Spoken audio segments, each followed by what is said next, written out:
the Dallas game and this game, the third quarter has really been the deciding factor. What's been the difference for your team, and what's been the message at halftime that's gotten them fired up? Just defense. Playing a lot more defense. As you know, Katie, when our defense is playing at a high level, that really just fuels our offense, allows us to get out and run and make plays. Two of the keys going in, we talked about winning the battle of the glass. Every game we played against the Clippers, the team that's won that battle has won the game, and also winning the battle of the paint. And we did both of those handily, being a plus 18 rebound margin and 58 to 44 in the paint. So 6 guys in double figures.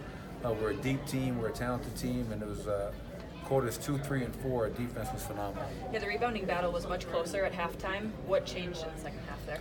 Well, we started getting stops. Obviously, the free throw line was a big part of the game. There's no flow at all in that first half. So many free throws from both teams, no pace. It was kind of a very choppy game. But I thought in that third quarter, we didn't foul. We talked about defending without fouling coming out of the break.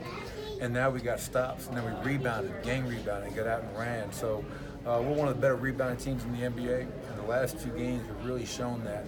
And I think that's a big reason that our offense is taking off, because you defend, you rebound, and you run. And that's when we're at our best. The production between Paul Millsap and Nikola Jokic tonight through the charts, what did you see from them? Paul found the fountain of youth or something, man. He's playing like a young Paul Millsap. He's flying around. We chart everything. But Paul Millsap by himself, he contested 18 shots tonight. 18 shots. For him to go out there and get 21 points, 16 rebounds, and just impacting the game. His energy is kind of infectious for all the other guys. And Nikola, obviously, you expect that from him every night. So it's a good win. Way to start off a 4-game homestand. And I like how we've come out of the break. With the Dallas game tonight, we've got to continue that moving forward. When people talk about building chemistry with guys and it takes time, it's often looked at kind of on the offensive end. But how much has the time that Nikola has spent with Paul defensively in the front court, how much do you think that's helped Nikola improve? Because he's obviously made such solid strides on that end this year. I like how you clarified that. Yeah. Great to solid.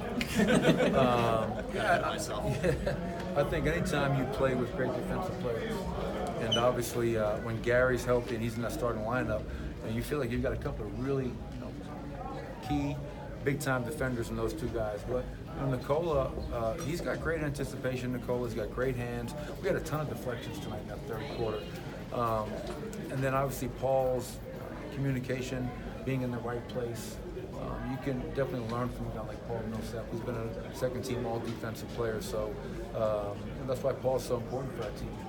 It's not just the productivity, but it's him leading by example. The guys learning from him while you're on the court and while you're watching him on the court. So that's why Paul's one of our best leaders.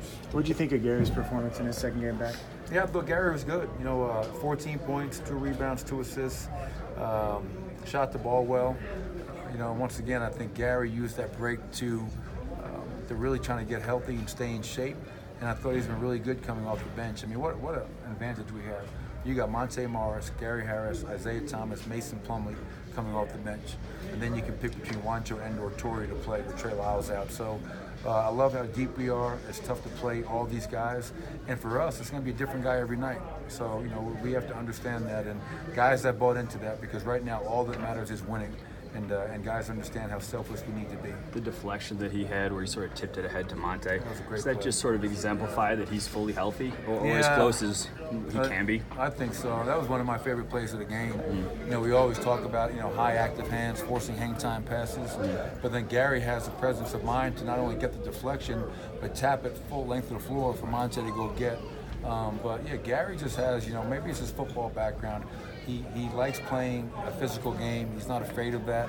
And he knows how to maneuver around screens and get back in front of the ball. So I think, I don't know if he's 100%, but he looks really good out there and looks really comfortable out there.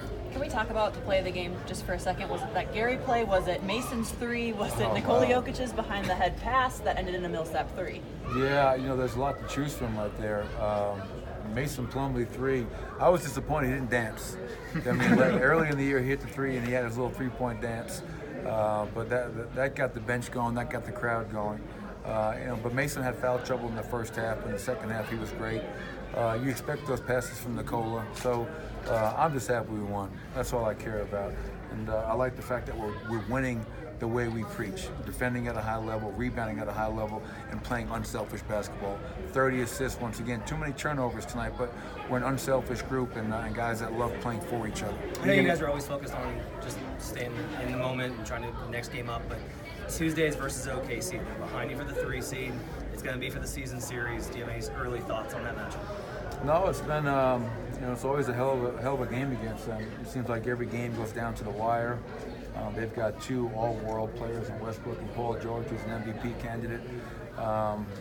They had a hell of a win the other night in double overtime. The next night they lost a tough game. That's a really hard back-to-back, but it's going to be a great challenge. I think we've beaten them 4 times in a row. Sometimes I wonder how the hell did we beat that team, because they're so talented, their defense is great, and they're very physical. But our guys get up for it, and I think Tuesday night, once again, our fans will make this place rock, and our players will be more than ready to go out there and try to take that season series. And that's something that we always talk about, Matt, trying to win your division. And right now, I think we're 7-1 in the division, and we got a lot of work left to do.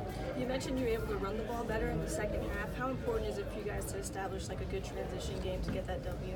Yeah, that's when we're at our best. It's something we preach. And Dallas game tonight were great examples of running, but running the right way. Not running when we're taking the ball out of the net. We don't want to just try to outscore teams. It's running off of our defense, running off of our rebounding. And when we do that, you got so many guys that can make plays in the open court for each other.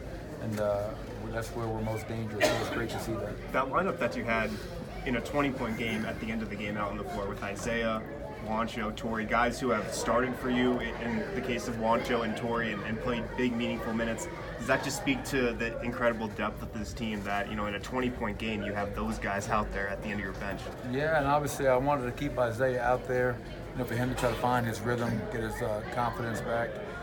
But I want to get Juancho and Torrey minutes because they're probably not going to get the minutes they got earlier in the year when we had all those injuries out. So every minute is valuable, and I want to keep those guys engaged. We're going to need everybody.